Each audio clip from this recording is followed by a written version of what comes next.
ನಮ್ಮ ಇವತ್ತಿನ ವಿಷಯ ಬಂದು ತಪ್ಪುಗಳಿಂದ ಕಲಿಕೆ ಹೇಗೆ ಅಂತ. ತಪ್ಪು ಮಾಡದವರು ಯಾರಿದ್ದಾರೆ? ಮಹಾತ್ಮ ಗಾಂಧಿ, ಸುಭಾಷ್ ಚಂದ್ರ ಬೋಸ್, ಅಬ್ರಹಾಂ ಲಿಂಕನ್ ಮತ್ತಿತರರು ಕೂಡ ಪರಿಪೂರ್ಣರಲ್ಲ. ತಪ್ಪನ್ನು ತಿದ್ದಿಕೊಂಡು ಮುಂದುವರಿಯುವುದು ಮತ್ತೆ ಪ್ರಯತ್ನಿಸುವುದು ಮುಖ್ಯ. ತಪ್ಪು ಮನುಷ್ಯನ ಸಹಜ ಗುಣ ಎಂಬ ಮಾತಿದೆ. ಒಂದೊಮ್ಮೆ ಪ್ರಯತ್ನದಲ್ಲಿ ಸೋಲುಂಟಾದರೆ ಭರವಸೆ ಕಳೆದುಕೊಳ್ಳಬಾರದು. ಬಾಲ್ಯದಿಂದಲೂ ಪ್ರೇಮ್ಗೆ ಸರ್ಕಾರಿ ಕೆಲಸಕ್ಕೆ ಸೇರಬೇಕೆಂಬ ಹಂಬಲ. ಅಂದರೆ ಇಲ್ಲಿ ಎಕ್ಸಾಂಪಲ್ಸ್ ಕೊಟ್ಟಿದ್ದಾರೆ ಒಬ್ಬರೊಬ್ಬರ ಹೆಸರು. ಇದಕ್ಕಾಗಿ ಆತ ಸ್ಪರ್ಧಾತ್ಮಕ ಪರೀಕ್ಷೆಯ ಸಿದ್ಧತೆ ನಡೆಸಿದ್ದ. ಪದವಿಯಲ್ಲಿ ಉತ್ತಮ ಸಾಧನೆ ಮಾಡಿದ್ದರಿಂದ ಸ್ಪರ್ಧಾತ್ಮಕ ಪರೀಕ್ಷೆಯಲ್ಲೂ ಉತ್ತಮ ಸಾಧನೆ ಮಾಡುವ ಭರವಸೆ ಇತ್ತು. ಆದರೆ ಫಲಿತಾಂಶ ಬಂದಾಗ ಆತನಿಗೆ ಶಾಕ್ ಆಯಿತು. ಆತ ಅನುತ್ತೀರ್ಣನಾಗಿದ್ದ. ಇನ್ನೆಂದೂ ಇಂತಹ ಪರೀಕ್ಷೆ ತೆಗೆದುಕೊಳ್ಳುವುದಿಲ್ಲ ಎಂದು ದುಡುಕಿನ ನಿರ್ಧಾರ ತೆಗೆದುಕೊಂಡ. ಪ್ರೇಮ್ ಸ್ನೇಹಿತ ರಾಮ್ ಕೂಡ ಅದೇ ಪರೀಕ್ಷೆ ತೆಗೆದುಕೊಂಡಿದ್ದ. ಉತ್ತಮವಾಗಿ ಸಿದ್ಧತೆ ನಡೆಸಿದ್ದರೂ ಆತನು ನಪಾಸಂದ್ರೆ ಫೇಲ್. ಆದರೆ ಸೋಲಿನಿಂದ ಆತ ಧೃತಿಗೆಡಲಿಲ್ಲ. ಮತ್ತೊಮ್ಮೆ ಪರೀಕ್ಷೆ ತೆಗೆದುಕೊಂಡ. ಆಗಲೂ ತೇರ್ಗಡೆಯಾಗಲಿಲ್ಲ. 3ನೇ ಬಾರಿ ಯಶಸ್ವಿಯಾದ. ಬುದ್ಧಿ ಇದ್ದರೂ ಸಾಧಿಸುವ ಛಲವಿಲ್ಲದ ಪ್ರೇಮ್ ತನ್ನ ಗುರಿ ತಲುಪಲಿಲ್ಲ. ಆದರೆ ರಾಮ್ ತುಂಬ ಬುದ್ಧಿವಂತನಲ್ಲದಿದ್ದರೂ ಹಠ ಹಿಡಿದು ಗುರಿ ಮುಟ್ಟಿದ. ದೃಢಚಿತ್ತ ಹಾಗೂ ದುರ್ಬಲ ಮನಸ್ಸಿನ ನಡುವಿನ ವ್ಯತ್ಯಾಸ ಇದು. ಅಂದರೆ ಕೆಲವರು ತುಂಬ ವೀಕ್ ಇರ್ತಾರೆ, ಪ್ರಯತ್ನ ಪಟ್ಟು ಸಕ್ಸಸ್ ಆಗ್ತಾರೆ. ಕೆಲವೊಬ್ರು ತುಂಬ ಬುದ್ಧಿವಂತರಿದ್ರೂ ಒಂದೇ ಪ್ರಯತ್ನಕ್ಕೆ 2ನೇ ಪ್ರಯತ್ನಕ್ಕೆ ಬೇಜಾರು ಮಾಡ್ಕೊಂಡು ಸುಮ್ಮನೆ ಆಗಿಬಿಡ್ತಾರೆ ಅಂತ. ಯಶಸ್ಸಿನ ಬೆನ್ನು ಇದು ಎಸ್ಪೆಷಲಿ ಈ ಕಾಂಪಿಟೇಟಿವ್ ಫೀಲ್ಡ್ ಏನಿದೆ, ಗೌರ್ಮೆಂಟ್ ಎಕ್ಸಾಮ್ಸ್ ಅದಕ್ಕೆ ತುಂಬ ಅಪ್ಲೈ ಆಗುತ್ತೆ. ಕೆಲವರು ತುಂಬ ಸ್ಲೋಗಿ ಓದೇ ಇರಲ್ಲ. ಎಷ್ಟೋ ಜನ 6ನೇ ಕ್ಲಾಸ್ ಫೇಲ್ ಆಗಿರೋ ಸಹ UPSC ಎಕ್ಸಾಮ್ ತೊಗೊಂಡು ರ್ಯಾಂಕಲ್ಲಿ ಪಾಸ್ ಆಗಿರೋ ಉದಾಹರಣೆಗಳು ತುಂಬ ಇದ್ದಾವೆ ನಮ್ಮ ದೇಶದಲ್ಲಿ. ಹಾಗೆಯೇ ಫಸ್ಟ್ ರ್ಯಾಂಕು ಡಿಸ್ಟಿಂಕ್ಷನ್ ಸ್ಟೂಡೆಂಟ್ಸ್ಗಳು ಸಹ ಕೆಲಸ ಅಲ್ದಿರೋದು ಉಂಟು.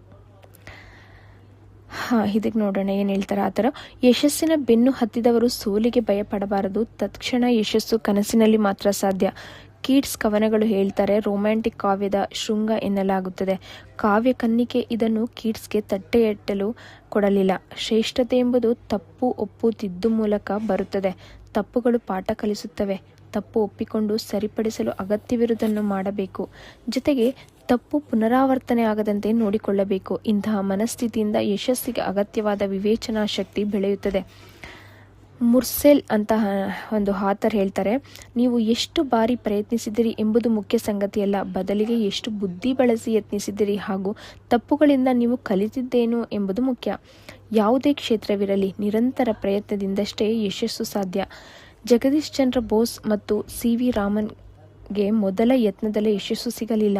ಅವರು ತಪ್ಪು ಮಾಡಲು ಹಿಂಜರಿಯಲಿಲ್ಲ ಹಾಗೂ ತಪ್ಪಿನಿಂದ ಕಲಿಯುವುದನ್ನು ಮರೆಯಲಿಲ್ಲ. ತಪ್ಪು ತಿದ್ದಿಕೊಳ್ಳಲು ತಡ ಎಂಬುದಿಲ್ಲ ಎಂಬ ಸೂತ್ರ ಅವರದ್ದಾಗಿತ್ತು. ಯಶಸ್ಸು ಮತ್ತು ಪ್ರೇಮದ ಹಾದಿ ಕಠಿಣವಾದದ್ದು. ಎಷ್ಟು ಎಚ್ಚರಿಕೆಯಿಂದ ನಡೆದರೂ ಜಾರುವ, ಎಡೆಯುವ, ಮುಗ್ಗರಿಸುವ ಸಾಧ್ಯತೆ ಇರುತ್ತದೆ. ಹೀಗೆ ಆದಾಗ ನಗುವವರಿದ್ದಾರೆ, ನಗುತ್ತಾರೆ. ಆದರೆ ವಿವೇಕಿ ವಿರೋಧಿಗಳ ಕೈ ಮೇಲಾಗಲು ಬಿಡುವುದಿಲ್ಲ. ಜಾಗೃತ ಚಾಲಕ ರಸ್ತೆಯಲ್ಲಿನ ಗುಂಡಿಗಳನ್ನು ತಪ್ಪಿಸುವಂತೆ ಎಚ್ಚರಿಕೆಯಿಂದ ಸಾಗಿ ಯಶಸ್ಸನ್ನು ಸಾಧಿಸಬೇಕಾಗುತ್ತದೆ. ಸೋಲಿನ ಬಗ್ಗೆ ಭಯ ಕೂಡದು. ಅದು ಕೆಟ್ಟದ್ದಲ್ಲ. ಅದು ನಮ್ಮ ಚಾರಿತ್ರ್ಯದ ನಿರ್ಮಾಣದಲ್ಲಿ ಗಮನಾರ್ಹ ಪಾತ್ರ ವಹಿಸುತ್ತದೆ. ತಪ್ಪಿನಿಂದ ಪಾಠ ಕಲಿತವನು ಬೇರೆಯವರ ಬಗ್ಗೆ ಕ್ರೌರ್ಯ ಇಲ್ಲವೇ ನಿರ್ಲಕ್ಷ್ಯ ತೋರುವುದಿಲ್ಲ. ಬೇರೆಯವರ ತಪ್ಪನ್ನು ಕಂಡು ನಗೆಯಾಡುವುದಿಲ್ಲ. ಸೌಜನ್ಯ, ಸನ್ನಡತೆ ಕಲಿಯುತ್ತಾನೆ ಅಂತ ಹೇಳ್ತಿದ್ದಾರೆ. ನಿಮ್ಗೇನಾದರೂ ನಂದು ವಿಡಿಯೋ ವಾಚ್ ಮಾಡೋದಕ್ಕೆ, ಲಿಸನ್ ಮಾಡೋದಕ್ಕೆ ಏನಾದರೂ ಸ್ಲೋ ಅಂತ ಅನ್ಸರೆ ದಯವಿಟ್ಟು 1.5ಗೆ ಇಟ್ಕೊಂಡು ವಿಡಿಯೋನ ಕೇಳಿ. Thank you.